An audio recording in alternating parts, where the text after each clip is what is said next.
اللهم صل على سيدنا محمد يا رب صل وسلم دائما أبدا على حبيبك.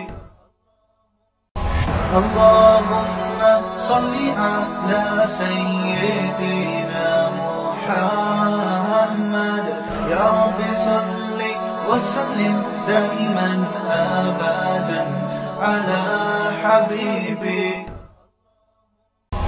اللهم صل على سيدنا محمد يا رب صل وسلم دائما أبدا على حبيبك. اللهم صل على سيدنا محمد. مجھے زیادہ معلومات نہیں ہے. داڑھی یہ جو ہڈی ہے نا یہاں کی, ہاں یہاں سے شروع ہوتی ہے. جی جی, پھر اوپر کی بھی نہ کاٹیں. کاٹ سکتے ہیں مگر کاٹنا اچھا نہیں ہے. ہمیں کہیں بھی نہیں ملتا صحابہ کرام یا اسلاف داڑھی کا خط بنایا کرتے تھے. مسئلہ یہ ہے کہ داڑھی کا خط بنانے سے داڑھی کی جو نیچرل خوبصورتی ہے وہ ختم ہو جاتی ہے. آدمی اچھا نہیں لگتا, وہ اپنے آپ کو سمجھ رہا ہوتا ہے کہ میں اچھا لگ رہا ہوں, لیکن وہ لگ رہا نہیں ہوتا. ہر ایک کو اس کے چہرے کے حساب سے اللہ نے داڑھی دی ہے, وہ اس پہ سوٹ کرتی ہے, اس کو چھوڑ دیں اپنے حال پہ. آپ نے جیسے خط بنایا ہوا نا مولوی صاحب, چھوڑ دیں اس کو, زیادہ خوبصورت لگیں گے آپ. خود تجربہ کر کے دیکھیں, تھوڑے دنوں بعد جب آپ اپنے آپ کو شیشے میں دیکھیں گے تو آپ, کیونکہ یا ادھر ہو جاؤ یا ادھر ہو جاؤ. بھائی داڑھی جو کاٹنے والے لوگ ہیں وہ کہتے ہیں یار ہم ہمارا پورا فیس نظر آئے. رکھنے والا وہ کہتا ہے جب داڑھی ہے تو پھر ببر شیر جیسی داڑھی ہو نا. اب خط بنا کے کیا ہے, ایک تھوڑی سی ٹھڑک ہوتی ہے داڑھی منڈانے کی کہ یار مجبوراً رکھ تو لیے مگر وہ ٹھڑک باقی رہتی ہے کہ یار چہرہ نظر آنا چاہیے. تو نہ ادھر کا رہتا ہے نہ ادھر کا رہتا ہے, تو اس لیے چھوڑ دو تسلی سے, اس کو نہیں کاٹو. اللہ تعالیٰ نے ہر ایک کی داڑھی میں ایک خط بنایا ہے جو اس کے چہرے کے حساب سے رکھا ہے. اس کی خوبصورتی ختم ہو جاتی ہے خود سے خط بنانے سے. سمجھ رہے ہیں؟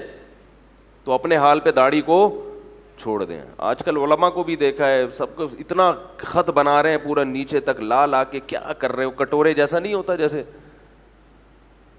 منہ پہ پلیٹ رکھ کے, جیسے سر پہ پیالہ رکھ کے لوگ بال کاٹتے ہیں نا, ایسے ہی داڑھی کا بھی ایسا ہو گیا کہ منہ پہ پلیٹ رکھی, جو گول دائرے میں جو آ رہا ہے وہ منہ ہے اس کے, اور اس یعنی اس کے علاوہ کیا ہے, داڑھی ہے. تو عجیب گول گول سے منہ نظر آ رہے ہوتے ہیں. تو چھوڑ دیں داڑھی کو اپنے حال پہ, جیسی اللہ نے دی ہے اس کو. انسان کا داڑھی سے بھرا ہوا چہرہ مرد کا, بولو بھائی اچھا لگتا ہے. داڑھی ہے تو پھر مردوں جیسی داڑھی ہونی چاہیے. ہماری تو قدرتی ہے ہی چھوٹی نا, مجبور ہیں. جی جی جی جی جی جی جی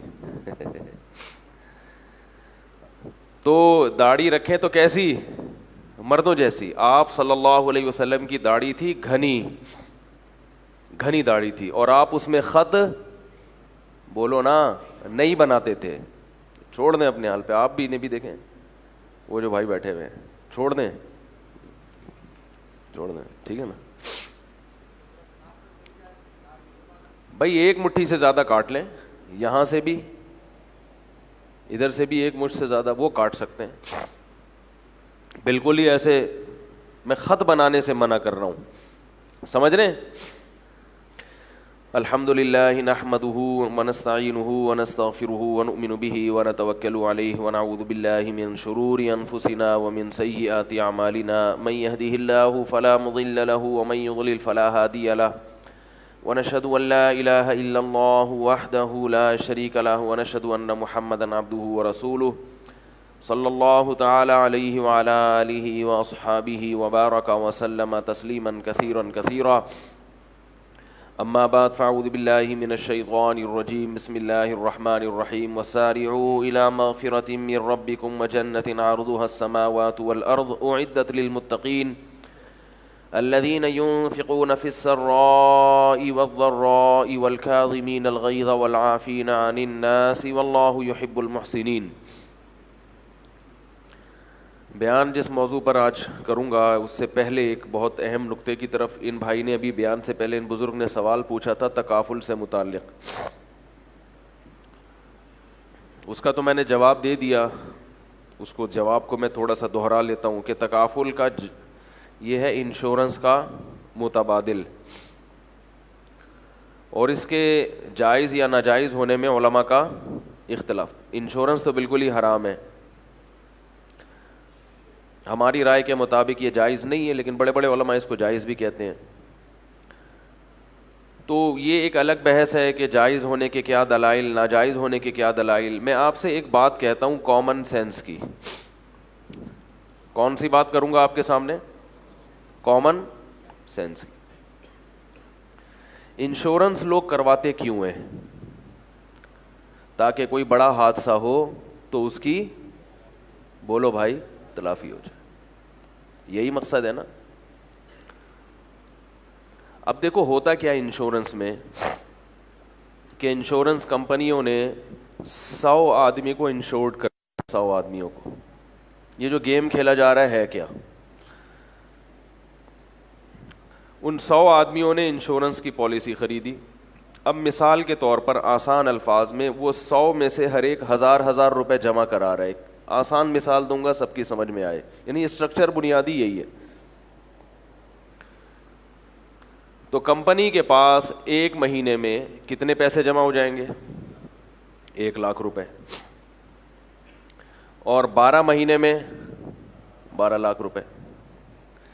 کمپنی نے, انشورنس کمپنی نے یہ دیکھا ہوتا ہے جیسے لائف انشورنس میں کہ بھئی اگر آپ 1 سال کے اندر مر گئے, وہ 1 سال نہیں ہوتی, ٹائم زیادہ ہوتا ہے. میں آسان مثال, آپ کہیں یہ تو انشورنس میں ایسا ہوتا نہیں ہے, ہوتا نہیں ہے, لیکن اسٹرکچر یہی ہے. جو ہوتا ہے وہ سمجھاؤں گا تو بڑا پیچیدہ بحث ہو جائے گی نا. اب 1 لاکھ روپے انشورنس کمپنی 100 آدمیوں سے لے رہی ہے اور 12 مہینے میں 12 لاکھ روپے.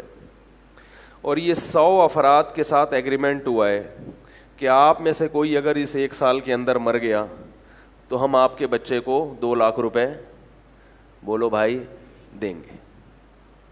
یہی ہے نا.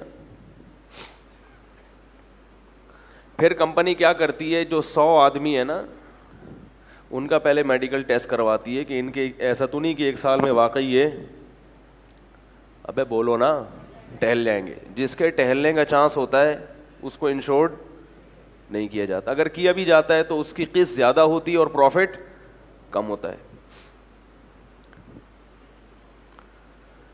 تو وہ سارے باڈی بلڈر جتنے بھی صحت مند, جن کے مرنے کا کوئی چانس نہیں ہے, ٹارگٹ کلنگ بھی نہ ہو رہی ہو, وہ کوئی مشہور شخصیت بھی نہ ہو جن کے دشمنیاں ہوں وغیرہ وغیرہ. بالکل ایسا نہیں ہوتا, میں قریب سمجھا رہا ہوں کہ یعنی اس کا بنیادی اسٹرکچر کیا ہے. تو انہوں نے دیکھا کہ یہ 100 کے 100 زندہ رہیں گے 1 سال تک, لہذا یہ ٹوٹل 12 لاکھ ہمارا کیا ہے, سالانہ پروفٹ ہے. الا یہ کہ جو انہوں نے عملہ رکھا ہوا ہے, کلرک وغیرہ یا جو بھی آفس بنایا ہوا ہے, اس میں ایک مینیجر کو بٹھایا ہوا, ان کی تنخواہیں نکال کے تو بھی 10 لاکھ روپے ہمارا پروفٹ, یا چلو 6 لاکھ روپے ہمارا پروفٹ کہیں بھی نہیں گیا. ایکسپینسو نکال لیے ابھی 6 لاکھ روپے کے ہو رہے ہیں. اب یہ جوا کھیلا جا رہا ہے کہ آپ کمپنی کو پیسے دے رہے ہیں, بچ گیا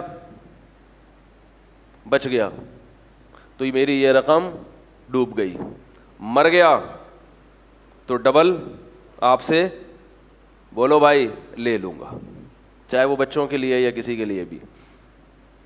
یہ 100% جوا ہے.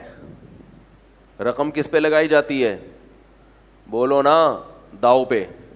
یا تو رقم ڈوب گئی یا ڈبل واپس مل گئی. اگر آپ یہ کہتے ہیں کہ نہیں رقم ڈوبتی نہیں ہے بلکہ وہ تو واپس ملتی ہے تو پھر یہ سود ہے, اور اس میں غرر بھی ہے. غرر کہتے ہیں غیر یقینی کوئی ایسا ایگریمنٹ ہو کہ اس میں یقین نہ ہو کہ فیوچر میں ہونے والا کیا ہے. جیسے آپ نے اڑتے ہوئے پرندے کی بے کر لی کہ بھائی یہ پرندہ جو اڑ رہا ہے نا یہ میرا ہے, اب وہ آپ کی پکڑائی میں آ گیا تو ٹھیک ہے, نہیں آیا تو بولو نا بھائی. تو کوئی بھی غیر یقینی بے ہوتی ہے نا جس میں پتہ ہی نہ ہو کہ پروفٹ کتنا ہوگا, تو یہ تجارت کے اصول کے شریعت میں خلاف ہے. قمار, غرر اور سود, جوا, غرر اور سود, یہ تین چیزوں کی اسلام میں کوئی گنجائش نہیں ہے. چاہے یہ باہمی تعاون کے نام پر ہو, چاہے اس کے معاشرے میں بہت اچھے فائدے ہی کیوں نہ نظر آ رہے ہوں, اسلام نے ان تینوں قسموں کو کیا کر دیا؟ حرام کر دیا. صحابہ کرام زمانہ جاہلیت میں جب جوا کھیلتے تھے تو جیتی ہوئی رقم کو غریبوں میں بانٹا کرتے تھے. اسلام نے اس کو کیا کر دیا؟ حرام, کہ غریبوں کو صدقہ کرنے کے لیے یہ طریقہ اختیار کرنا جائز نہیں ہے. ویسے ہی کھلا دو کسی غریب کو جتنے پیسے اللہ نے دیے. تو یہ جو انشورنس کی جتنی بھی آج کل صورتیں بن رہی ہیں نا, اس کو کوئی بھی جائز نہیں کہتا. میں آپ سے یہ کہتا ہوں, لوگ ہمیں یہ کہتے ہیں کہ پھر ہم کریں کیا؟ اگر جوانی میں فوت ہو گئے تو بچوں کا کیا ہوگا؟ اگر ہم نے ابھی گاڑی شو روم سے نکلوائی ہے, چوری ہو گئی تو ہم تو گئے کام سے. میں ان سے یہ کہتا ہوں اگر چوری نہیں ہوئی تو آپ کا نقصان ہے, انشورنس کمپنی والے اس نقصان کو نقصان شو کرتے ہی نہیں ہیں. بات آ رہی ہے سمجھ میں؟ اگر آپ نہیں پھوکٹ میں جا رہی ہے, وہ کس کی جیب بھرے گی؟ وہ انشورنس کمپنی کی. اور اگر انشورنس کمپنی آپ کی وہ رقم لوٹا رہی ہے تو بھی آپ کا نقصان ہے, کیونکہ وہ اس سے لاکھوں روپے کما رہی ہے مگر آپ کو پروفٹ میں شریک نہیں کر رہی. آپ کو لگے بندے بینکوں کی طرح نا لاکھ پہ 2000 روپے پکڑا دے گی آپ کو. بینک جو آپ کو سود دیتا ہے اس میں بینک کا نقصان نہیں ہے, نقصان کس کا ہے؟ آپ کا ہے. آپ حماقت میں یہ سمجھ رہے ہو کہ 1 لاکھ پہ مجھے کتنے مل رہے ہیں؟ 2%, 2.5%. اللہ کے بندو, آپ کی رقم سے ایک شخص اگر 1 لاکھ کے 2 لاکھ بنا رہا ہو اور آپ کو 2000 پکڑا رہا ہو اور آپ اس پہ خوش ہوں تو آپ سے بڑا بے وقوف دنیا میں بولو نا بھائی کوئی بھی نہیں ہے. کیا خیال ہے بھائی؟ پروفٹ جب آپ کسی کے ساتھ شیئر کرتے ہیں تو کم سے کم 25%, 20% تو رکھا جاتا ہے نا. ہوتا یہ کہ انویسٹ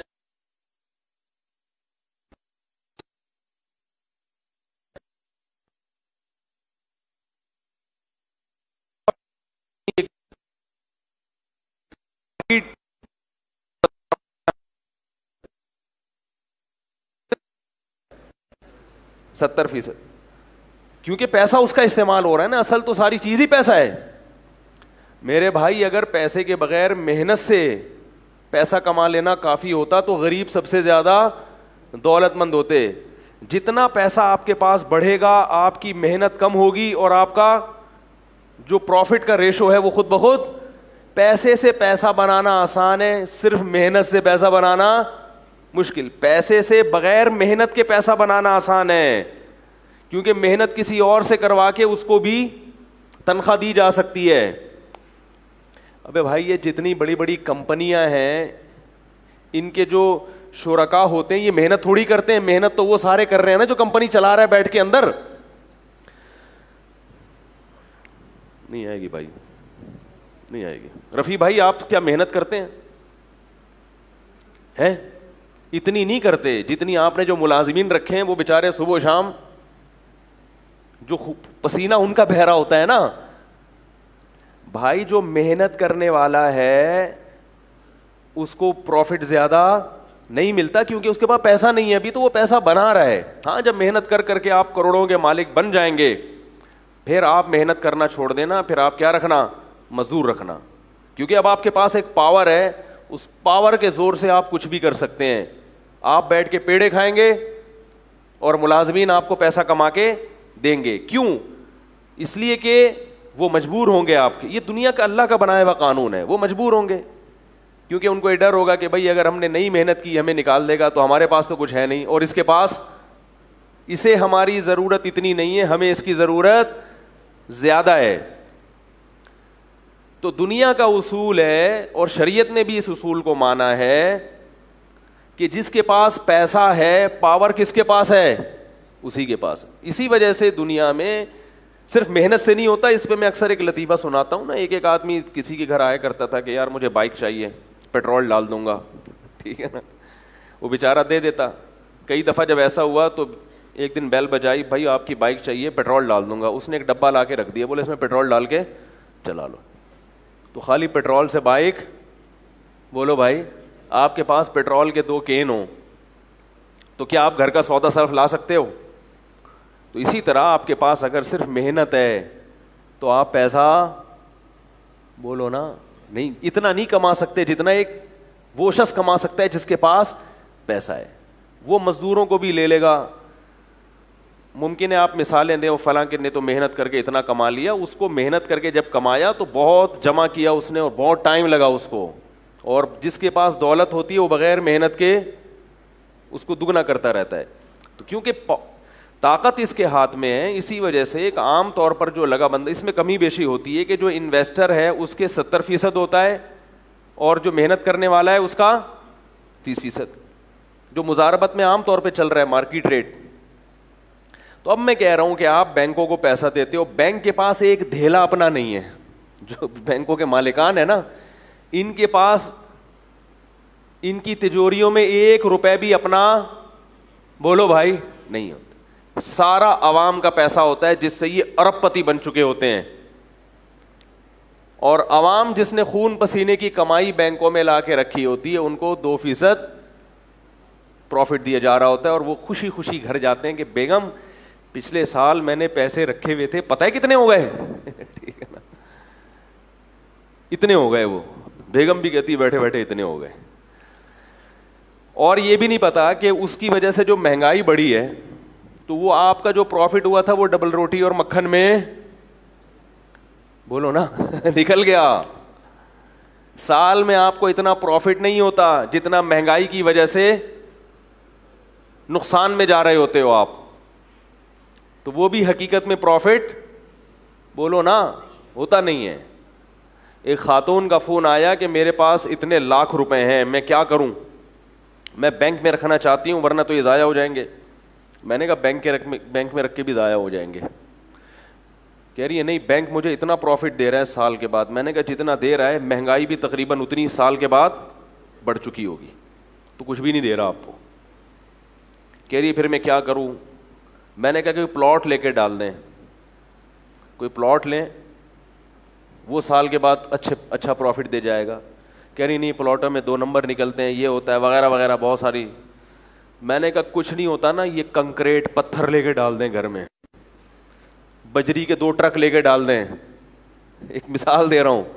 ہر چیز سال کے بعد جو آپ کو پروفٹ دے گی نا وہ بینک کے پروفٹ سے کچھ بھی نہیں. کوئی بھی چیز, ایسی چیز جو ضائع نہ ہو. پتہ چلا گوشت لے کے ڈال دیا فریج میں, وہ تو ظاہر ہے سڑ جائے گا نا.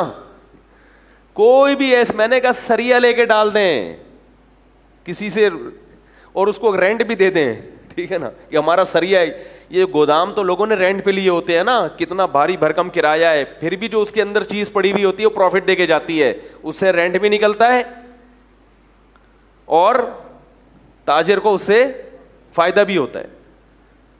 تو کہہ رہی کوئی جگہ نہیں ہے, تو میں نے کہا جگہ کرائے پہ لے لیں. دماغ استعمال کرو گے تو ہوگا نا, لیکن بینکوں نے آپ کے دماغوں پہ جادو کیا ہوا ہے, انشورنس کمپنیوں نے.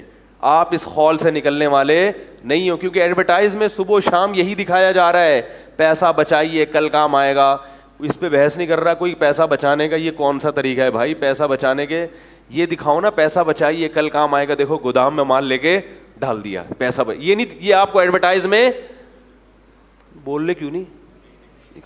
جیسے ایڈورٹائز میں آپ کو یہ نہیں دکھائیں گے بھینس کا خالص دودھ پیجیے گوالے سے لے کے طاقت آئے گی. ڈبے کا دکھائیں گے آپ کو ٹھیک ہے, جس میں طاقت کے علاوہ دنیا کی ہر چیز ہے, دنیا کی ہر چیز ہے. تو میں نے ایک بیان میں کہہ دیا یہ دودھ نہیں ہے, کسی نے کہا پھر کیا ہے, تو بھائی دودھ ہے مگر اتنا بھی بیوقوف نہ بنا کرو اللہ کے بندو, کسی کی بات کا مطلب سمجھا کرو. ہم مانتے ہیں یہ بھینسوں کے دودھ سے ہی بناتے ہیں, لیکن اس کو اتنے پروسیس سے گزارا جاتا ہے کہ یہ وہ دودھ نہیں رہتا جو اللہ نے پیدا کیا ہے. اس میں کوئی فائدہ نہیں بلکہ نقصانات ہیں. کھانے پینے کی چیزیں جب اسٹور ہو جاتی ہیں تو ان کو, کیونکہ قدرت کھانے پینے کی چیزوں کو سڑا دیتی ہے تاکہ لوگ بچائیں نہیں بلکہ کھائیں جلدی جلدی. لیکن انسان پھر اس میں کیا کرتا ہے, اس قدرت سے لڑتا ہے, یا تو اس میں کیمیکل ڈالے گا یا اس کو اتنا بوائل کرے گا کہ اس میں جو آپ کی صحت کے لیے جتنی چیزیں تھیں ان کی ایسی کی تیسی ہو جائے گی, تو پھر جا کے ڈبوں میں پیک کرے گا.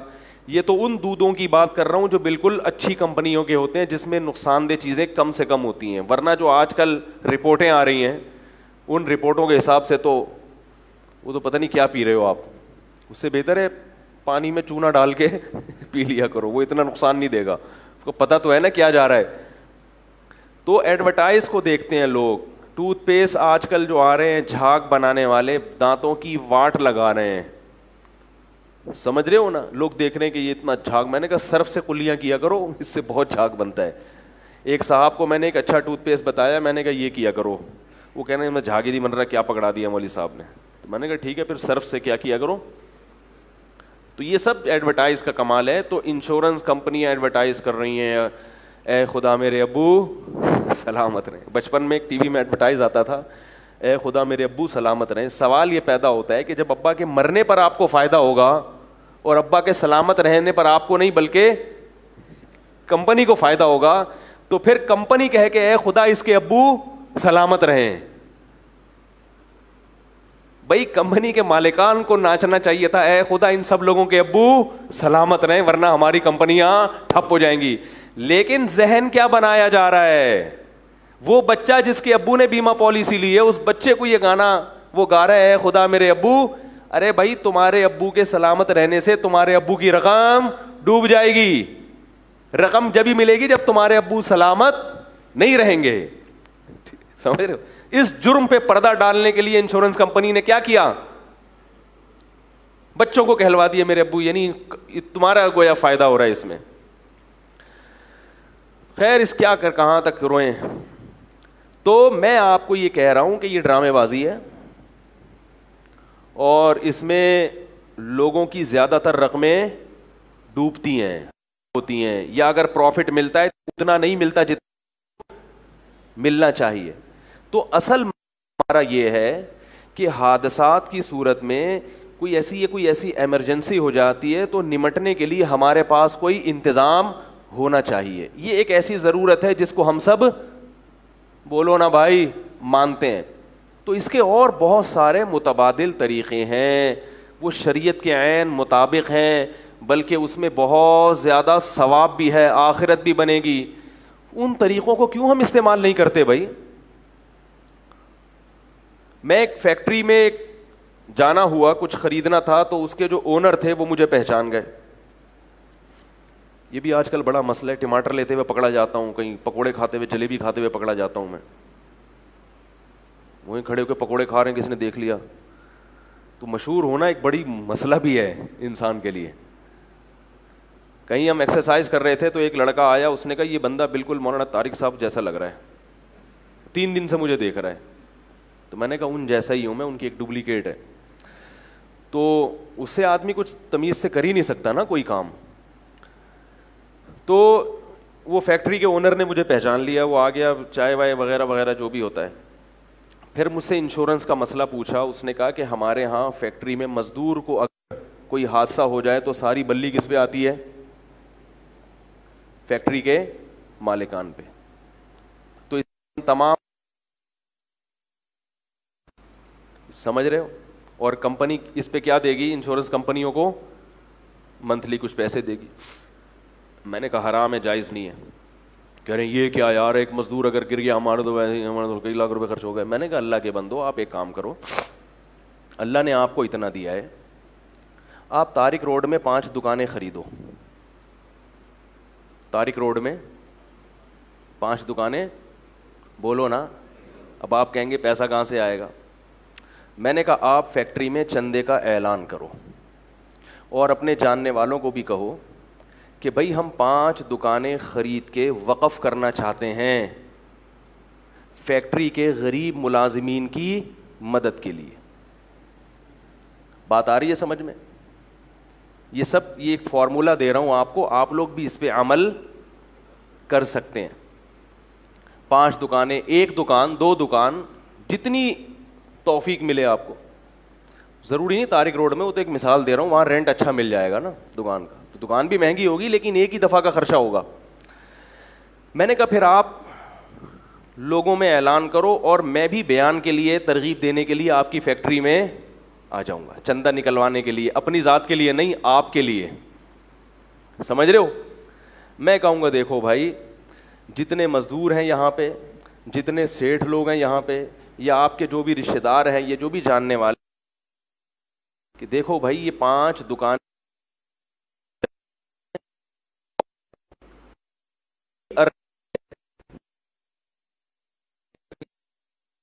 ٹرمز اور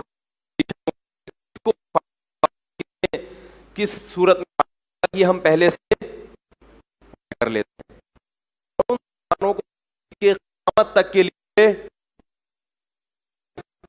دیتے ہیں.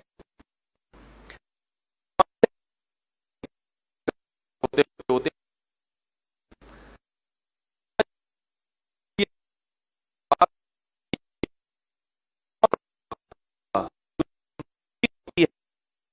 کوئی بھی مالک, بولو بھائی, تو یہ چندہ لوگ آپ کو نہیں دے رہے ہوں گے, کس دے رہے ہوں گے؟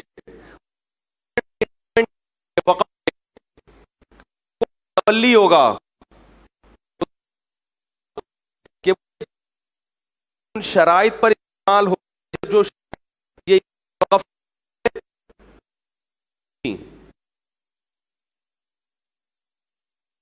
میں بھی آؤں گا آپ کے پاس, بیٹھ کے لکھیں گے.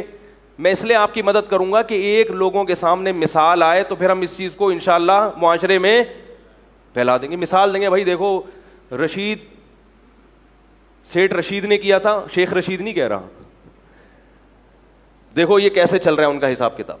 میں نے کہا اس کا فائدہ یہ ہوگا کہ جب لوگوں کو پتہ چلے گا کہ یہ چیز قیامت تک کے لیے وقف ہو رہی ہے اور ان سے قیامت تک غریب لوگ فائدہ اٹھائیں گے, تو جب لوگوں کو پتہ چلے گا تو جن سے آپ نے چندہ نہیں بھی مانگا ہوگا وہ بھی دیں گے, اور یہ مزدور بھی بڑھ چڑھ کر اس میں کیا ڈالیں گے, کوشش کریں گے کہ بھائی اس کا فائدہ صرف دنیا میں نہیں ہے بلکہ اصل فائدہ کب شروع ہوگا, آخرت میں. میں نے کہا پھر اگر کسی مزدور کو حادثہ ہو تو ان شرائط کے مطابق جو وقف طے کرے گا, ان شرائط کے مطابق اس کے ساتھ تعاون ہوگا. بتایا جائے گا دیکھو بھائی یہ سب نے جو چندہ دیا تھا اس چندے سے ہم وسیم کباڑیے کے ساتھ, وہی اس کی ٹانگ ٹوٹ گئی ہے, اس کی ٹانگ اسی چندے سے لگوائی جا رہی ہے, اور لوگوں میں جذبہ پیدا ہوگا کہ بھائی کل میرے ساتھ بھی ایسا حادثہ ہو سکتا ہے. ہر آدمی بڑھ چڑھ کے چندہ دینے کی کوشش کرے گا,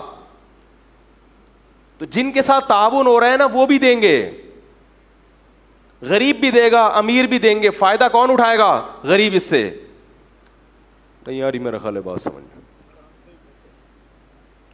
اور وہ بڑھتا چلا جائے گا. پھر اس کے پروفٹ میں یہ بھی ہوگا کہ اگر اتنا پروفٹ ہوا تو ہم ایک دکان اور خرید لیں. یہ پوری ایک بیٹھ کے 2-3 مہینے بیٹھ کر اس پر آپ لکھیں, طے کریں. ان انشورنس کمپنیوں سے جان, انشورنس کمپنی میں جو آپ چندہ دیتے ہو نا ہر مہینے, جس کو وہ چندہ کہتے ہیں یا قسط کہتے ہیں, آپ ایک دھیلا بھی زیادہ دینے کے لیے تیار, بولو نا, نہیں ہو, کیونکہ آپ کو پتا ہے کہ یہ کوئی باہمی تعاون نہیں ہے, یہ حرام خوری کا دھندا ہے. یہ کوئی باہمی تعاون نہیں ہے, یہ کمپنیوں نے آپ کو فائدہ پہنچانے کے لیے نہیں رکھا. اس لیے کہ اگر فائدہ پہنچانے کے لیے ہوتا تو میڈیکل ٹیسٹ کے ذریعے جو ٹی بی کا مریض ہے اس کی انشورنس زیادہ آسانی سے ہو جاتی, اور باڈی بلڈر کی کو جو بیمہ پالیسی ملتی ہے لائف انشورنس, وہ مشکل سے ہوتی. معاملہ کیا ہوتا ہے, بولتے کیوں نہیں بھائی؟ معاملہ بالکل برعکس ہے. ایک بلڈر چلا جائے نا جس کے مرنے کا کوئی چانس نہ ہو, اس کو لائف انشورنس فوراً دے دیتے ہیں.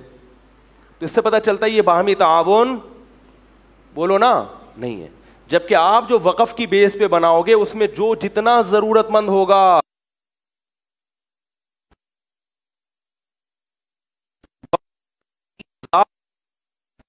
کو زیادہ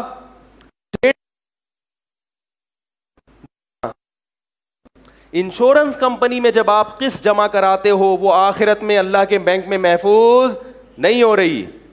آپ مر گئے تو جوئے کی شکل میں یا سود کی شکل میں واپس آئے گی, حرام کھاؤ گے, اور اگر نہیں مرے تو وہ کس کو حرام کھلا دیا آپ نے, کمپنیوں کو. لہذا اس میں بڑھ چڑھ کے حصہ لینے کا سوال ہی پیدا نہیں ہوتا.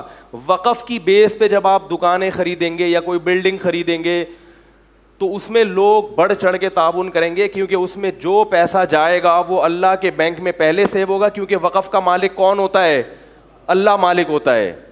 بات آ رہی ہے سمجھ میں یہاں تک؟ وقف کا مالک ہے اللہ, تو وہ اللہ کے پاس جا رہے ہیں, اللہ کے بینک میں جمع ہو رہے ہیں. پھر اگر وہ آپ پہ استعمال نہ بھی ہوئے تو آپ کے کسی بھائی پہ استعمال ہو جائیں گے, آخرت میں صدقہ جاریہ بن جائے گا. رسول اللہ صلی اللہ علیہ وسلم نے ارشاد فرمایا, جس نے ایک درخت لگایا قیامت تک جب تک اس درخت سے لوگ فائدہ اٹھاتے رہیں گے اور پرندے کھاتے رہیں گے, درخت لگانے والے کو قبر میں ثواب ملتا رہے گا. درخت کا فائدہ زیادہ ہے یا تارک روڈ میں دکان لے کے وقف کرنے کا فائدہ زیادہ ہے؟ دکان درخت سے زیادہ تھوڑی دیر کو سایہ ملے گا اور پرندوں کو گھونسلہ بنا لیں گے, یہی ہوگا نا. جبکہ آپ جب تارک روڈ میں دکان لے کے وقف کریں گے تو اس کی آمدن سے لوگوں کی ٹانگیں جڑیں گی. سمجھ رہے ہو؟ کوئی ٹی بی کا مریض ٹھیک ہو جائے گا, کسی کے گھر کا چولہا جو بند ہو چکا تھا وہ جلنا, اور آپ مر جاؤ گے تو یہ کیونکہ وقف قیامت تک کے لیے ہوتا ہے. بھائی میں اپنی بات سمجھا پا رہا ہوں؟ تو یہ کیوں نہیں کر لیتے؟ لیکن ہمارے ذہنوں میں ایک پروپیگنڈا کر کے ایسا دماغوں کو, مسلمان معاشرہ خلافت عثمانیہ میں, اسی طرح جب ہمارے مغل بادشاہوں کی حکومت تھی انڈیا میں, اسی وقف کے بیس پہ چلا کرتا تھا. ہندوستان پہ جب انگریز نے قبضہ کیا ہے تو یہ جو حیدرآباد ہے نا, انڈیا کا حیدرآباد, کہا جاتا ہے کہ آدھی سے زیادہ زمینیں اس کی وقف ہو چکی تھیں غربا اور مساکین کے لیے. لوگ اپنی زندگی میں بڑے بڑے پلاٹ لے کے وقف کرتے تھے کہ بھائی ایسے صدقہ دوں گا, غریب کھائے گا, ختم ہو جائے گا. بلکہ میں کوئی دکان یا مکان یا مدرسہ یا پلاٹ وقف کر کے جاؤں گا اور کسی کو جس پر اعتماد ہوتا تھا اس کو متولی بنا کے کہ بھائی اس کی آمدن اس مد میں خرچ ہوتی رہے, میرے مرنے کے بعد بھی, اس میں پھر وراثت جاری نہیں ہوتی, اور آپ اس میں بیک بھی نہیں کر سکتے, یعنی ایک دفعہ وقف کر دیا تو واپس نہیں لے سکتے, کیونکہ وہ کس کی ملکیت میں چلا گیا, اللہ کی. حضرت عمر رضی اللہ تعالی عنہ نے باغ وقف کیا, اپنا باغ, وہ باغ آج تک مدینہ منورہ میں, ارے جملہ تو مکمل کریں نا, موجود ہے. حضرت عمر کا وقف کیا ہوا باغ. وقف میں ایک بڑی مزے کی بات یہ ہے کہ وقف میں آپ یہ بھی شرط لگا سکتے ہیں کہ اس سے جو ارننگ ہوگی اس سے میں خود بھی فائدہ اٹھا سکتا ہوں. شروع میں شرط لگا دیں تو آپ کے لیے بھی فائدہ اٹھانا جائز ہو جائے گا کہ بھائی میری اگر ٹانگ ٹوٹ گئی, اللہ نہ کرے, میری نہیں اگر آپ جب وقف کر رہے ہیں تو میرا بھی علاج انہی پیسوں سے ہوگا, میرے بچوں کا بھی ہوگا, میرے گھر والوں کا بھی ہوگا, اگرچہ آپ مالدار ہی کیوں نہ ہو, کیونکہ وقف مالداروں پہ بھی ہو سکتا ہے. کیا ہو گیا بھائی؟ اس میں زکوٰۃ کے احکام یہ بھی کر سکتے ہیں کہ یہ جو دکانیں وقف ہے صرف کمپنی کے ملازمین کے لیے, اور جب کمپنی بند ہوگی تو پھر ان لوگوں کے لیے, جب وہ بھی ختم ہو جائیں گے تو پھر ان لوگوں کی قیامت تک کی پالیسی آپ بنا سکتے ہو اور اس کو رجسٹرڈ بھی کروا سکتے ہو, اور وہ قیامت تک کے لیے اس کی قانونی حیثیت بھی ہے, شرعی حیثیت تو ہے ہی, قانونی حیثیت بھی ہے. تو کیوں نہیں آ جاتے میرے بھائی اس کے اوپر؟ اب صرف رینجر ہی سمجھا سکتی ہے, پولیس ہی سمجھا سکتی ہے. تو اب کیا خیال ہے, کریں گے ایسا کہ نہیں کریں گے؟ اب گھروں میں کیا مسئلہ ہوتا ہے؟ اچھا, اور دیکھو جو اللہ کے لیے جو کام کیا جاتا ہے اس میں برکت بہت ہوتی ہے. آپ کو لگے گا 5 دکانیں 10 دکانیں بڑا, آپ شروع کرو. جن لوگوں کو اعتماد ہوگا نا ایسے چیک نکال کے کہ اعتماد ہو جائے آپ کے اوپر, کوئی ایسا کام نہ ہو جس سے آپ کا اعتماد, یعنی لوگوں کا جو آپ پر اعتماد ہے وہ اعتماد کیا ہو جائے, ختم ہو جائے. تو اس میں آپ پوری پالیسی, میں نے فیکٹری کے مالک کو کہا, میں نے کہا اس میں اپنی بھی ٹانگ کر, وہ انشورنس آپ کا وہ ٹائٹ والا انشورنس ہو جائے گا. سوال پیدا ہوتا ہے تکافل میں بھی تو یہی کام ہو رہا ہے جو آج کل تکافل, اس میں اشکال ہمیں یہ ہے کہ اس میں کوئی عمارت نہیں ہوتی, اس میں پیسے ہی وقف ہوتے ہیں, انہی پیسوں کے بدلے میں آپ پیسہ دیتے ہیں اور اسی پیسوں کے بدلے میں اسی پیسوں سے کمائے ہوئے پیسہ آپ کو اس شرط کے ساتھ دیا جاتا ہے کہ جس نے اتنا پیسہ دیا اس کو اتنا ملے گا, جس نے اتنا پیسہ دیا اس کو اتنا ملے گا, جس نے نہیں دیا اس کو نہیں ملے گا. یہ بالکل ایک عقد معاوضہ والی صورت بن جاتی ہے. ابھی اس کی بحث میں جانے کا وقت نہیں ہے, یہ علماء کے درمیان اختلافی مسئلہ, اس لیے میں تکافل کے موجودہ سیٹ اپ پر کم از کم مجھے اطمینان نہیں ہے. آپ جب وقف کی, جس کو اطمینان ہے, بڑے بڑے علماء اس کے جائز ہونے کا فتویٰ بھی دے رہے ہیں, اختلافی مسئلہ ہے. لیکن یہ جو میں آپ کو تکافل کا آلٹرنیٹ بتا رہا ہوں, اس کے دنیا میں کسی کو بھی اشکال نہیں ہے, بلکہ یہ بہت بڑی عبادت ہے, بہت زیادہ ثواب کا کام ہے. تو اللہ کا واسطہ کوئی بھی دنیا میں کوئی سیٹ صاحب اٹھیں اور اس طرح سے شروع کر دیں تو یہ بڑا اچھا کام ہو جائے گا. مجھ سے جو تعاون ہو سکا انشاءاللہ میں ان کے ساتھ تعاون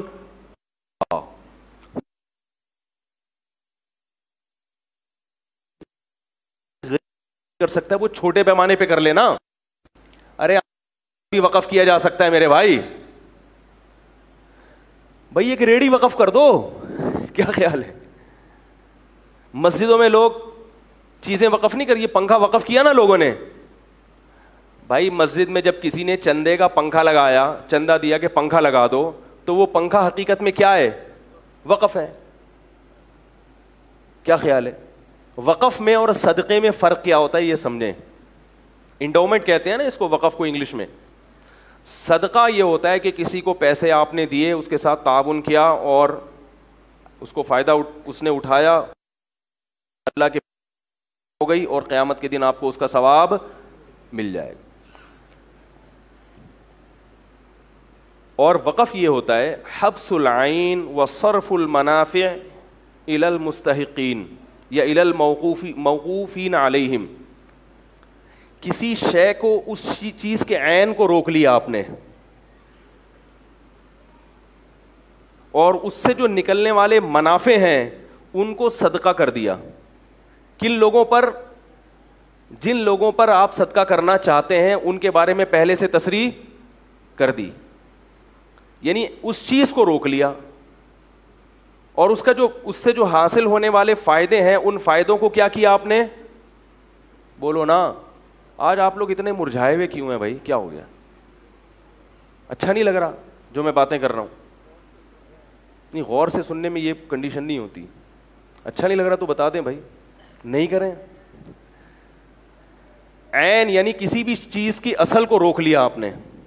جیسے یہ پنکھا ہے یا مسجد ہے, مسجد, بلکہ اور آسان مثال دیتا ہوں, کنواں ہے, کنواں. لوگ کنواں وقف کر دیتے ہیں نا, تو کنواں وقف کا مطلب یہ نہیں ہوتا کہ کنواں کسی غریب کو دے دیا آپ نے کہ بھائی یہ کنویں کا مالک کون ہو, آج سے تم ہو. یہ نہیں ہوتا اس میں. اگر پورا کنواں اس زمین سمیت کریں گے تو وہ صدقہ ہو جائے گا, وہ وقف نہیں کہلائے گا. کنواں آپ نے روک لیا کہ بھائی کنویں پر کسی غریب کو حق نہیں ہے, البتہ کنویں کا جو منفعت ہے پانی, وہ میں نے ان لوگوں پر, یا تو تمام غریبوں پہ, جو بھی غریب, یا تمام انسانوں پہ, یعنی وہ تو آپ جب وقف کرتے ہوئے جو ٹرم اور جو کنڈیشن اور جو شرطیں آپ لکھو گے ان کے مطابق وہ وقف ہو جائے گا. تو آپ نے کیا کیا کہ کنواں روک لیا کہ کنواں غریب کو کیونکہ کسی کو دے دیا تو پھر تو وہ اپنی مرضی سے, کیونکہ آپ پھر پابندی نہیں لگا سکتے. کنواں آپ نے وقف کر دیا. اور دیکھو, ایک ہوتا ہے کنویں سے سب کو پانی پینے کی اجازت دے دینا, کنواں اپنی ملکیت میں باقی رکھنا, یہ وقف نہیں ہے, یہ صدقہ ہے. کیونکہ کنواں آپ کی ملکیت میں باقی ہے اور اس کا پانی آپ لوگوں پہ کیا کر رہے ہیں؟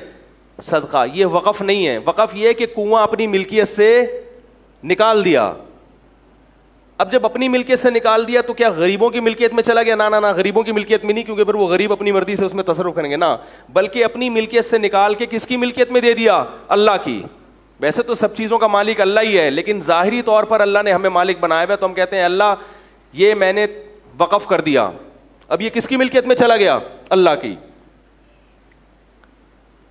اس وقت آپ کو شرطیں لگانی پڑیں گی کہ اس سے فائدہ کون اٹھائے گا. اس وقت آپ نے بتا دیا بھائی اس سے تمام اہل محلہ انڈا موڑ پہ جتنے لوگ ناظم آباد نارتھ کراچی میں رہتے ہیں وہ فائدہ اٹھا سکتے ہیں. تو اب حرام ہو جائے گا کسی اور شخص کے لیے اس سے پانی کا ایک قطرہ بھی پینا, کیونکہ فقہا نے تصریح کی ہے شرط الواقف کنس شارع. واقف جو وقف کرنے والا جو شرطیں لگاتا ہے وہ ایسے ہے جیسے قرآن کی آیت, اس میں چینجنگ بولو بھائی نہیں ہو سکتی. تو جن جن کو آپ نے باؤنڈ کیا ہے نا کہ ان پر یہ بند ہے, اس کے علاوہ کوئی اس سے فائدہ بولو. آپ نے کہہ دیا صرف ناظم آباد کے لوگ چاہے امیر ہوں چاہے غریب ہوں, تو اب ڈیفینس کے لوگ اس سے پانی نہیں پی سکتے. آپ نے کہا صرف کراچی کے لوگ, تو نواب شاہ سے کوئی پانی پینے بولو بھائی نہیں آ سکتا. اور آپ نے کہا نہیں ساری دنیا کے سارے انسان اگر شریف آدمی ہوں گے تو یہی بولو گے بھائی جو مردی پی لے, اس میں کیا یہ ناظم آباد والے خام خام میں ڈیفینس والوں کو چڑ ہوگی بھیا, تو بھائی سب پیئیں گے. تو پھر آپ خود بھی کسی کو بولو نا نہیں روک سکتے. اور اس میں یہ بھی ہے کہ میں خود بھی پیوں گا. تو یہ کیا ہے عین, یعنی اس عین کنویں کو تو آپ نے روک لیا, حبس کر لیا. حبس کا مطلب اب وہ دنیا میں کوئی بھی اس کو بیچ نہیں سکتا. اس کے جو حاصل ہونے والے منافع ہیں وہ آپ نے کیا کر دیے بولو بھائی صدقہ کر دیے. اب وہ کنواں جو ہے نا کنواں, اس کی ایک الگ سے حیثیت بن جائے گی جس کو شخص قانونی کہا جاتا ہے. اب اس کنویں کے لیے بھی کچھ چیزیں وقف ہو سکتی ہیں. کسی نے ڈول لا کے وقف کر دیا تو اس ڈول کا مالک کون ہے؟ کنواں. اب کنواں ایک الگ حیثیت ہے, اور ڈول جس نے کنویں کے لیے وقف کیا تو اب کون مالک ہے اس کنویں ڈول کا؟ کنواں مالک ہے. کسی نے مشین لگا دی اس کنویں کے لیے تو وہ دیکھو مسجد آسان ہے, مسجد کسی نے وقف کر دی نا, پلاٹ خریدا کہ بھئی یہ مسجد ہے, کس کی ملکیت میں چلی گئی؟ اللہ کی. اور اس میں کام کیا ہوگا؟ لوگ کیا پڑھیں گے اس میں؟ نماز. تو مسجد کے جو فائدے ہیں وہ کیا ہے کہ اس میں نماز پڑھی جائے, اس میں لوگ آ کے بیٹھیں, یہ فائدے آپ نے عوام کو دے دیے. لیکن مسجد کس کو دی ہے؟ عوام کو نہیں ہے, یہ اللہ کی. مسجد کی جو انتظامیہ ہے نا وہ صرف مینجمنٹ کے لیے ہوتی ہے, مسجد کا مالک کوئی بھی نہیں ہوتا. تبھی مسجد کو بیچا نہیں جا سکتا, اس کو چینج نہیں کیا جا سکتا, کیونکہ اس کے لیے مالک سے پرمیشن لینی پڑے گی, اور مالک کون ہے؟ اللہ ہے, اور اللہ سے پرمیشن وہی کے بغیر ممکن نہیں ہے. اس سے بھی پتہ چلے جو خوابوں میں آتا ہے نا مجھے یہ ملا, یہ اس کی حجت نہیں ہے یہ. ورنہ فقہا کہتے ہیں اگر خواب میں اللہ کہتے کہ یہ فلاں کو دے دو تو دے دو, خواب کوئی حجت نہیں ہوتا, کیونکہ وہی اب وہی کا دروازہ بند ہو گیا. تو یہ مسجد تو وقف کی. اب مسجد میں کوئی لا کے پنکھا لگا رہا ہے تو یہ پنکھے کا مالک کون ہے؟ مسجد ہے. یہ ہے وقف للوقف, وقف کے لیے چیزوں کو کیا کیا جا رہا ہے؟ وقف کیا جا رہا ہے. اب دریا ہے یا لائٹیں ہیں یا لاؤڈ سپیکر ہے, ان تمام چیزوں کا مالک کون بنتی چلی آ رہی ہے؟ کوئی. اب مسجد ایک شخص ہے, اور اس پنکھے کے جو فائدے ہیں یعنی ہوا, وہ فائدے آپ صدقے کر رہے ہیں. جس نے پنکھا لا کے مسجد میں لگایا بھائی جو بھی ہیں اللہ قبول فرمائے. تو اب یہ ہوا کس کو مل رہی ہے؟ یہ ہوا صدقہ ہو رہی ہے. اب آپ بتاؤ جس نے بھی پنکھا لگایا, جب تک نمازی بیٹھیں گے 24 گھنٹے پنکھا جھیلنے کا ثواب بولو نا ملے گا. ان کو ہوا صدقہ کرنے کا ثواب ملے گا کہ نہیں ملے گا؟ تو عام صدقہ زیادہ بہتر ہے یا وقف زیادہ بہتر ہے؟ بھائی اتنی ہوا کوئی صدقہ کرنا چاہتا تو سلنڈر لا کے ہوائیں نکالتا رہتا وہاں سے. اس سے بہتر نہیں ہے کہ ایک ایسی چیز لا کے لٹکا دی کہ جب بٹن دباؤ آپ کو ہوا ملے گی. درخت لگا دیا, جب چاہو چھاؤں حاصل کرو, جب چاہو اس کے پھل سے کھاؤ. سیب کی ایک پیٹی صدقہ کرنے سے بہتر ہے کہ سیب کا ایک بیج وقف کر کے اس میں درخت لگا دیا جائے, اور جتنے سیب ہوں وہ ہمیشہ کے لیے یعنی اس درخت کو وقف کر دیا جائے. یہ زیادہ بہتر ہے یا نہیں ہے؟ ہمارے ہاں مسلمان سیب کی 1000 پیٹیوں پہ خرچ کرنے کے لیے تیار ہے, ایک درخت پہ خرچ کرنے کے لیے تیار بولتا کیوں نہیں بھائی؟ اسی طرح میرے بھائی ایک دکان خرید کے للہ فی اللہ وقف کر دینا کہ جتنی اس کی آمدن آئے گی وہ غریبوں پہ کیا ہے؟ قیامت تک چلے گا. وہ اندازہ لگاؤ کب تک؟ قیامت تک. اور فائدہ اٹھاتے رہیں گے لوگ اس سے. کتنی سہولتیں رکھ دیں. صحابہ کرام کی وقف شدہ چیزیں آج تک چلی آ رہی ہیں. حضرت عثمان نے جو کنواں وقف کیا تھا اب تک لوگ پانی پی رہے ہیں اور قیامت تک پیتے رہیں گے. کس کو ثواب ملے گا؟ حضرت عثمان کو. حضرت عمر نے جو باغ وقف کیا تھا اب تک لوگ اس سے فائدہ بولتے کیوں نہیں بھائی؟ فائدہ اٹھا رہے ہیں کہ نہیں اٹھا رہے؟ مدرسہ جو بنا کے وقف کر دیتے ہیں اس سے طلبہ مدرسے کے فائدے کے ہیں؟ علم. وہ علم صدقہ ہو رہا ہے کس کے اوپر؟ طلبہ پر. کتنے مدارس ایسے 1,000 سال سے چلے آ رہے ہیں, اس سے لاکھوں علماء فارغ ہو کے نکلے. ان علماء کے آگے جو دین کی محنت ہے اس سے لوگوں کو ہدایت. جو جس نے وہ مدرسہ بنا کے وقف کیا تھا وہ کتنا ثواب اپنے اعمال میں جمع کر رہا ہوگا, اور مرنے کے بعد بھی یہ سلسلہ چل رہا ہے. تو اس لیے اپنے آپ کو انشورنس سے بچاؤ. گھروں میں وقف کے سسٹم پہ اپنے نظام کو لانے کی کوشش کرو. یہ تو میں نے فیکٹری کے اس پہ غور کر کے بہت کچھ اس کو مرتب کیا جائے تو میں نے ایک آئیڈیا دیا ہے. گھروں میں بھی آپ یہ کر سکتے ہیں. بھائی ایک کمیونٹی ہے, بھائی جتنے بھی بھٹو کالونی کے پٹھان ہیں وہ سب جمع ہو جائیں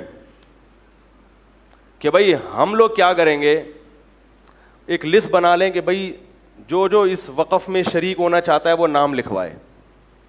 ہم کیا کر رہے ہیں کہ بھائی 5-10 دکانیں خریدنے ہیں اور ان کی ارننگ جو ہے ان لوگوں تک محدود ہوگی جو اس میں ہمارے کیا ہوں گے, اس لسٹ میں شامل ہوں گے, لیکن ان کو چندہ بولو بھائی دینا پڑے گا.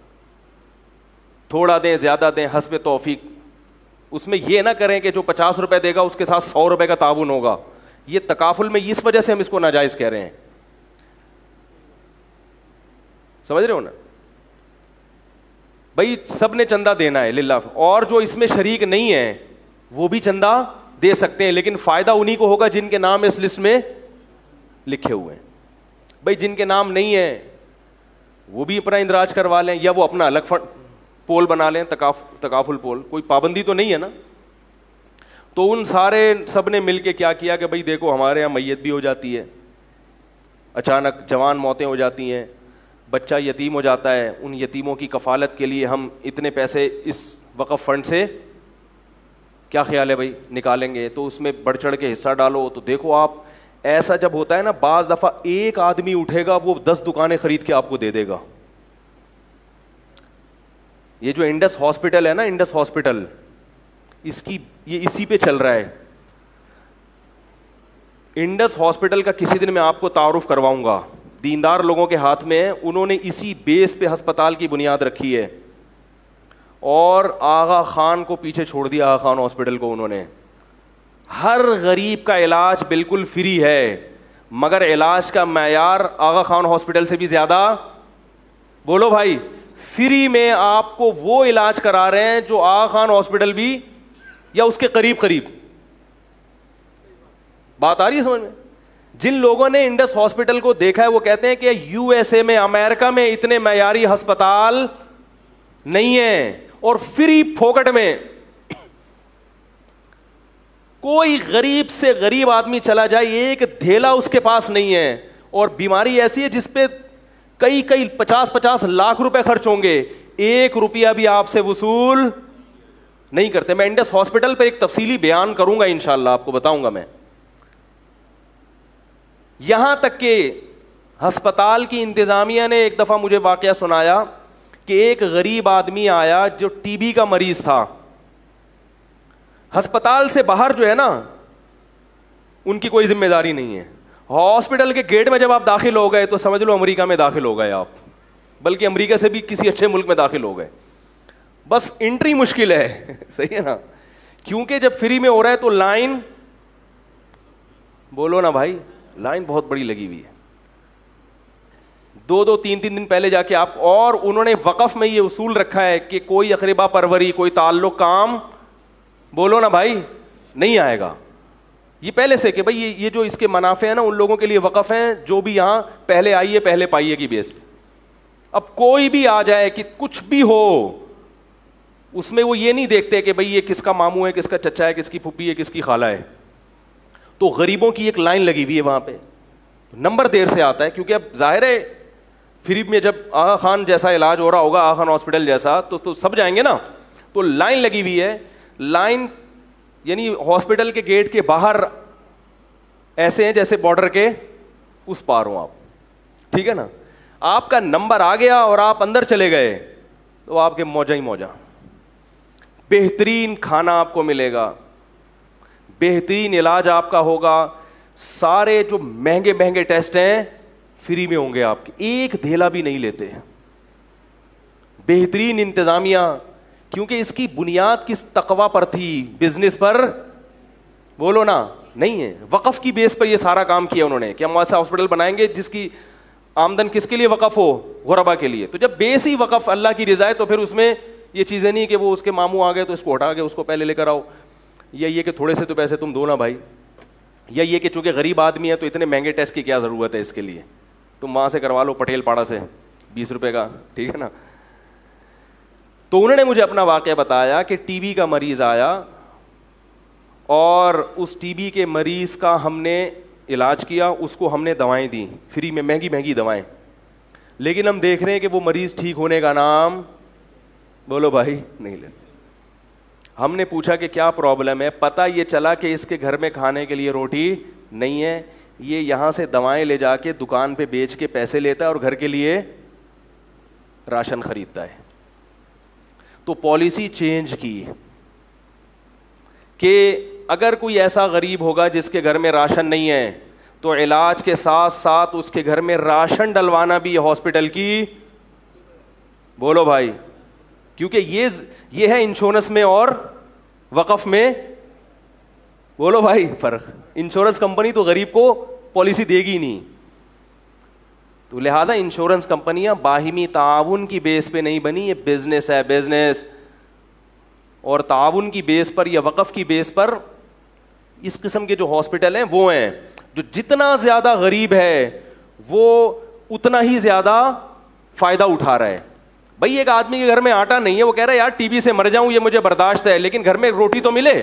تحقیق کرتے ہیں پہلے, ایسے نہیں کہ جو بھی پتہ چلا آدھے نمازی پہنچ گئے وہاں پہ ہے بھائی, ٹھیک ہے معذرت ایسا تو آپ لوگ نہیں ہے لیکن ایک مثال دے رہا ہوں. تو تحقیق کی بھائی واقعی اس کے گھر میں روٹی نہیں ہے, تو ظاہر ہے ہمارا مقصد کیا ہے, اس کا علاج کرنا. تو ایسے آدمی کا علاج اس وقت تک ممکن نہیں ہے جب تک اس کے گھر میں روٹی کا انتظام بولو نا نہ کیا جائے. تو لہذا ہاسپٹل کی ذمہ داری ہے. اب اس کو روٹی کیوں کھلا رہے ہیں؟ تاکہ ٹی بی کا مریض ٹھیک ہو جائے. انشورنس کمپنیاں ایسا, بلکہ وہ ٹی بی والے کی تو لائف انشورنس کریں, بولے نکل پتلی گلی سے, بولیں گے وہ اس کو بلاؤ, آرنلڈ تھا وہ جو امریکہ کا تھا ہے آرنلڈ, اس کو بول لے, اس کا انشورنس کریں گے ہم, لائف انشورنس, ٹھیک ہے نا. تو اس بیس پر آپ لوگ کام کریں, انشاءاللہ بہت فائدہ ہوگا. چیزیں خرید کے وقف کریں, اور وقف کے بعد پھر آپ ایک بڑا فائدہ ہی کہ اگر آپ کی نیت بدل گئی تو وہ بس اللہ کی ملکیت میں گیا, تو ایک پکا ڈھکا مہر لگ جائے گی. کیونکہ انسان پر کنجوس ہے نا, بعض دفعہ یہ ہوتا ہے کہ یار یہ دکان ہے تو میری, مگر اس کا پروفٹ میں صدقہ کر دیا کروں گا, بعد میں نیت بدل گئی تو صدقہ کرنا چھوڑ دیتا ہے. لیکن جب ایک دفعہ وقف کر دیا اب ریورس گیئر بولو بھائی نہیں ہے. اب وہ ایسی چیز ہے کہ اللہ کہتے ہیں اب تمہیں ثواب مل کے رہے گا, اب تمہیں ثواب, تو اور کیا چاہیے بھائی. اگر ہمیں لازمی اللہ ہمارے مقدر میں ثواب لکھ دیں کہ اب تو مل کے ہی رہے گا, تو اس سے بڑی اللہ کی رحمت کیا ہو سکتی ہے. تو وقف میں یہ بھی, اس کا مطلب یہ نہیں کہ صدقات و خیرات چھوڑ دیں آپ, تو وہ بھی چلتا رہے, لیکن ساتھ ساتھ وقف کا سیٹ اپ بھی اپنے جو, اور یہ بھی یاد رکھو جیسے وقف میں بہت ساری چیزیں ہوتی ہیں نا, ایسے ہی اولاد بھی وقف ہوتی ہے. سب سے بڑا سرمایہ کیا ہے؟ اولاد ہے. لہذا ان کو بھی ہلکا مت سمجھا کرو. غریب آدمی جس کو اللہ نے بچے دیے ہیں وہ یہ سمجھ لے کہ یہ بچے کیا ہیں میرے لیے, یہ بھی صدقہ جاریہ ہیں. کیونکہ حضرت عمر رضی اللہ تعالیٰ عنہ فرماتے ہیں کہ اللہ کی قسم مجھے اولاد کی حاجت نہیں ہے, پھر بھی میں اس لیے اولاد پیدا کرتا ہوں کہ کوئی بھی جب میری اولاد اللہ کا نام لے گی تو ثواب کس کے کھاتے میں جائے گا؟ عمر کا بیٹا ہے جو اللہ کی تسبیح کر رہا ہے. تو مسلمان کا پیدا ہونا نہ ہونے سے بہرحال بہتر ہے. آپ کہہ سکتے ہیں وہ نالائق ہو سکتے ہیں, تو بھائی ایمان تو ہوگا نا, ایمان خود ایک بہت بڑی نیکی ہے, ایمان کوئی معمولی چیز نہیں ہے. تو وقف کی طرف آئیں.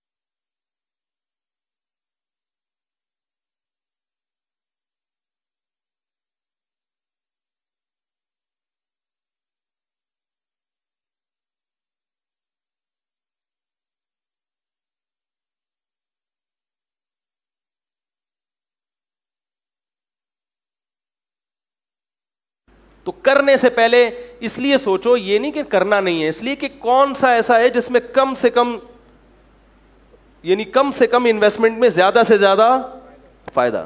آپ کہیں بھائی پیسے بچا رہے ہیں, پیسے نہیں بچا رہے, جو بچیں گے اس کو پھر کسی اور چیز میں وقف کر دو.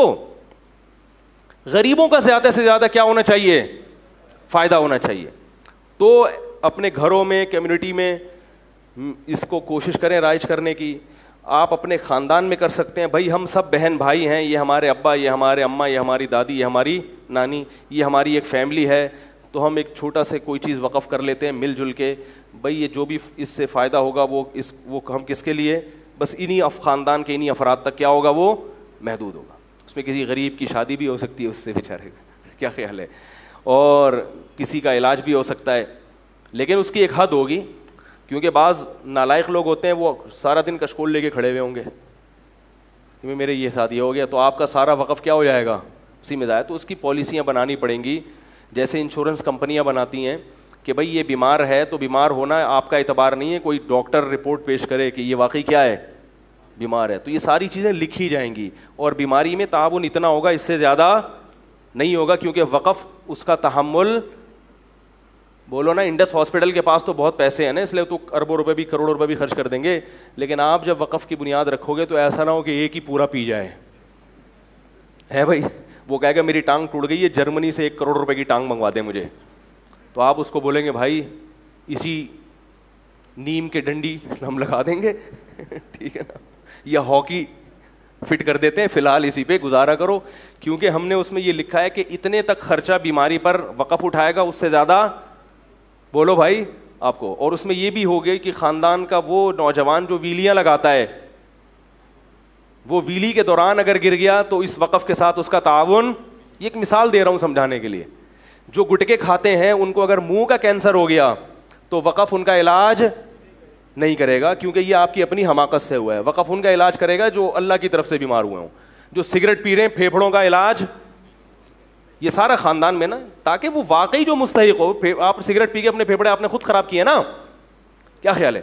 اگر کوئی پہلے سے شوگر کا مریض ہے اور وہ روزانہ اتنے لڈو کھاتا ہے, اس کا علاج, بولو نا بھائی, مثال دے رہا ہوں, سمجھا رہا ہوں آپ کو کہ یہ بہت ساری شرطیں اس میں آپ کو 3-3 4-4 مہینے بیٹھ کے پوری لکھنی پڑیں گی کہ بھائی اس کے بعد جا کے پھر ہوگا کہ پھر کس کا علاج ہوگا اور کس کا نہیں ہوگا. اور اس میں پھر علاج نہیں, علاج کے علاوہ کوئی میت ہو گئی یا اور جو بھی بہت ساری چیزیں ہیں, اس میں آپ غور کر کے نکل آئے گا. اس میں گاڑی کی مینٹیننس وغیرہ کی ضرورت نہیں ہے, ٹھیک ہے نا, اپنے خرچے پہ کرو, کیونکہ گاڑی ضرورت ہے مگر اسلام آپ کی بنیادی ضرورتوں میں تو پہلے علاج پہ آ جائیں, روٹی سالن پہ آ جائیں, اس کے بعد پھر جب آپ کو اللہ تجربہ دے گا تو آپ کی صلاحیت بڑھے گی, آپ کو اس کے فائدے اور نقصانات سامنے آئیں گے, تو پھر آپ گاڑیوں کا انشورنس بھی, یعنی یہ والا انشورنس وہ بھی شروع کر دیں.